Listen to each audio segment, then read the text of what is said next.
Hormuz প্রণালী বন্ধের হুঙ্কার আর ট্রাম্পের সামরিক হামলার হুমকির মধ্যেই সুইজারল্যান্ডের মুখোমুখি হলেন মার্কিন ও ইরানি শীর্ষ কর্মকর্তারা। দুই দেশের প্রতিনিধিদের উপস্থিতিতে অনুষ্ঠিত হল টান উত্তেজনার রুদ্ধদ্বার বৈঠক। সেই বৈঠকে এবার আলোচনা করা হলো ৭ দিনের এক ঐতিহাসিক রোডম্যাপের। কিন্তু কি আছে এতে, আরও জানাচ্ছেন সাদিয়া সিদ্দিকা। ইরানের পক্ষ থেকে হরমুজ প্রণালী বন্ধের হুঙ্কার আর মার্কিন প্রেসিডেন্ট ডোনাল্ড ট্রাম্পের নতুন সামরিক হামলার হুমকি, সব মিলিয়ে মধ্যপ্রাচ্য যখন যুদ্ধংদেহী, ঠিক তখনই সুইজারল্যান্ডের পাহাড়ি রিসোর্ট বার্গেনস্টকে এক টেবিলে বসলেন মার্কিন ও ইরানি উচ্চপদস্থ কর্মকর্তারা। চরম নাটকীয়তা আর টান উত্তেজনার মধ্য দিয়ে শেষ হওয়া এই ঐতিহাসিক বৈঠকে অবশেষে বরফ গলেছে। মধ্যস্থতাকারী দেশ কাতার ও পাকিস্তান জানিয়েছে, দুই পক্ষই আগামী ৭ দিনের মধ্যে একটি চূড়ান্ত চুক্তিতে পৌঁছানোর পরিকল্পনায় সম্মত হয়েছে। কাতার প্রকাশিত যৌথ বিবৃতিতে জানা গেছে, চলতি সপ্তাহের বাকি দিনগুলোতেও সেখানে কারিগরি স্তরের আলোচনা চলবে। লেবানন যুদ্ধ অবসান এবং হরমুজ প্রণালীতে বাণিজ্যিক জাহাজের নিরাপদ চলাচল নিশ্চিতে একটি বিশেষ যোগাযোগ লাইন চালুর বিষয়েও একমত হয়েছে দুই পক্ষ।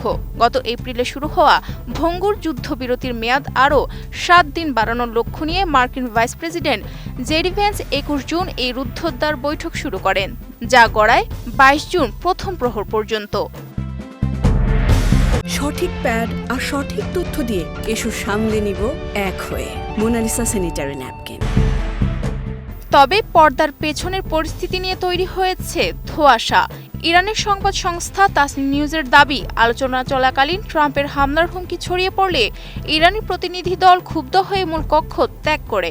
পরে কাতার ও পাকিস্তানের মধ্যস্থতায় পরোক্ষভাবে বার্তা আদান প্রদান চলে। ইরানের সাফ কথা, মূল আলোচনার আগে তাদের ফ্রিজ হওয়ার সম্পদ অবমুক্ত এবং তেল রপ্তানির উপর থেকে মার্কিন নিষেধাজ্ঞা প্রত্যাহার করতে হবে। বিপরীতে রয়টার্সকে এক মার্কিন কূটনীতিক জানান, ইরানিরা বৈঠক ছাড়েনি, বরং গভীর রাত পর্যন্ত ফলপ্রসূ আলোচনা হয়েছে। এদিকে মাঠ পর্যায়ের চিত্র এখনও থমথমে। ১৯ জুন লেবাননের যুদ্ধবিরতি হলেও ইসরায়েলি হামলা পুরোপুরি থামেনি, যার প্রতিবাদে ২০ জুন ইরান কৌশলগতভাবে গুরুত্বপূর্ণ হরমুজ প্রণালী পুনরায় বন্ধ করে দেয়। ৪ মাসের এই অচলাবস্থায় বিশ্বজুড়ে স্মরণকালের সবচেয়ে বড় জ্বালানি সংকট তৈরি হয়েছে।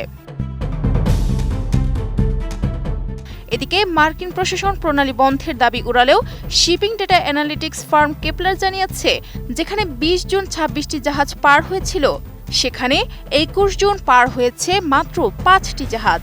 এই অস্থিতিশীলতায় বিশ্ববাজারে তেলের দাম ব্যারেল প্রতি $১ বেশি বেড়ে $৮১.৬৬ ঠেকেছে। অবশ্য রোববার লেবাননে বড় কোনো সংঘাত হয়নি, উল্টো দীর্ঘ বাস্তুচ্যুতির পর হিজবুল্লাহর পতাকা হাতে গাড়ির পহর নিয়ে দক্ষিণ লেবাননের বাসিন্দাদের নিজ ঘরে ফিরতে দেখা গেছে। Sadia Siddika, ATN news.